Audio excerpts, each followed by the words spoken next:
Tiens, un premier mot, Philippe Bilger. Ça a été un bon ministre de l'Intérieur, Manuel Valls? Moi, je trouve que son bilan a été médiocre. En 2013, il y a eu l'hystérie Dieudonné. Il y a eu, à mon sens, mais là je sens que je suis peut-être tout seul, un traitement inéquitable des transgressions à l'ordre public. Je l'ai trouvé plus sévère à l'encontre des révoltés devant certains faits de société que devant les délinquants et les criminels ordinaires. Mais en même temps, on ne peut pas dire que ce soit calamiteux comme la garde des Sceaux, entendons-nous. On va y revenir. Je sais que vous en voulez beaucoup à Christiane Taubira, qui reste au ministère de la Justice, et lui était surprise de ce nouveau gouvernement Valls. Yann Gallu, un pincement au cœur pour Manuel Valls, et puis un goût d'inachevé. C'est lui-même qui le dit au ministère de l'Intérieur. Oui, mais je crois qu'il a confié les clés de la maison à quelqu'un qui a été la révélation du gouvernement précédent, en tout cas du côté des socialistes, Bernard Cazeneuve, et qui sera la révélation du grand public. Vous savez, Bernard Cazeneuve, il faut se rappeler quand même dans quelles circonstances il est arrivé. D'abord, il a été un excellent ministre des Affaires européennes, il a fait voter le traité européen, puis il a du jour au lendemain pris la place de M. Cahuzac dans des circonstances extrêmement difficiles. Il s'est mis tout de suite dans le rôle de ministre du budget, et je peux vous dire qu'en tant que ministre du budget, je pense qu'il a été reconnu par l'ensemble des parlementaires, à la fois par sa technicité et puis aussi par son contact. Moi, j'ai eu la chance de travailler avec lui sur la loi sur la fraude fiscale. Eh bien, je peux vous dire qu'on aura un ministre de l'Intérieur qui va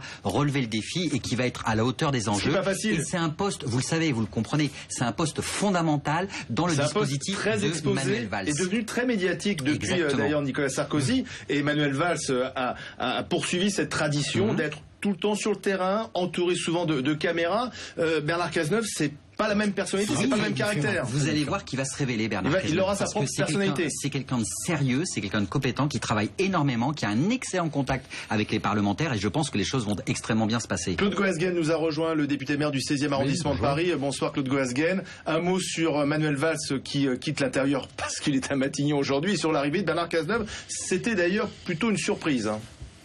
Oui, moi j'ai un peu l'avis de M. Bilger sur Valls, et j'ajouterais qu'il a été un très mauvais ministre de l'immigration. C'est une période qu'il va falloir examiner de près, mais il a été un très mauvais ministre de l'immigration. Il a facilité les naturalisations, il a laissé les portes ouvertes, il n'a pas été efficace sur la remise en cause de Schengen. Il a été un bon ministre au sens médiatique du terme, dans la tradition. Mais Cazeneuve, ça ne sera pas pareil. Car Cazeneuve est un homme dur, coupant, dur, très dur. Très sectaire, très dur. Pourquoi vous dites ça? Parce qu'on le connaît comme ministre du budget à l'Assemblée nationale, c'est pas marrant, hein. Je dirais, sans vouloir faire de mauvais jeu de mots, c'est mal quand même. Je voudrais dire, sans faire de mauvais jeu de mots, qu'il est sinistre au sens propre et au sens figuré. Mais il y a quelque chose d'assez paradoxal tout de même pour un citoyen qui espérait être éclairé. Parce qu'il ne fallait ni Urvas ni Rebsamen, on a pris Cazeneuve. Voilà, c'est ça.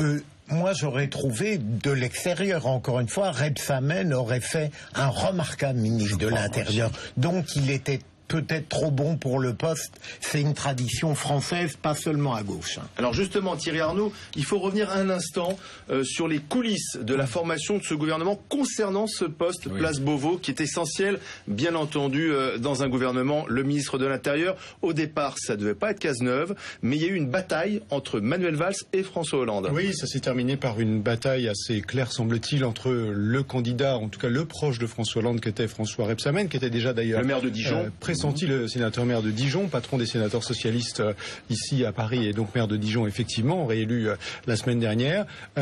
Il aspirait déjà à ce ministère en 2012, qui était finalement revenu à Manuel Valls, et il y aspirait à nouveau cette fois-ci. Chacun l'a bien compris, il s'y préparait d'ailleurs, hein, disons les choses clairement.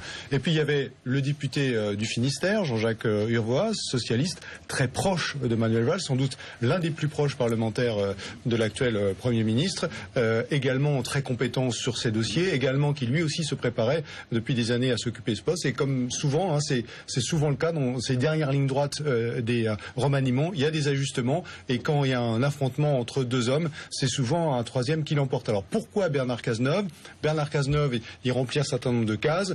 François Hollande a une totale confiance en lui. Manuel Valls est prêt à s'en accommoder. Les qualités dont il a fait preuve au ministère du budget, une capacité à se plonger, à être efficace relativement rapidement notamment dans des dossiers qui sont à la fois techniques et complexes. C'est quelqu'un au fond de fiable, Bernard Cazeneuve. C'est quelqu'un sur qui on considère qu'on peut se reposer, qui ne fera pas d'erreur, qui ne fera pas de gaffe, qui ne fera pas de couac, qui saura gérer ces circonstances-là. C'est quelqu'un à qui on peut faire confiance et c'est la raison pour laquelle il occupe depuis quelques minutes maintenant le bureau du ministre de l'Intérieur.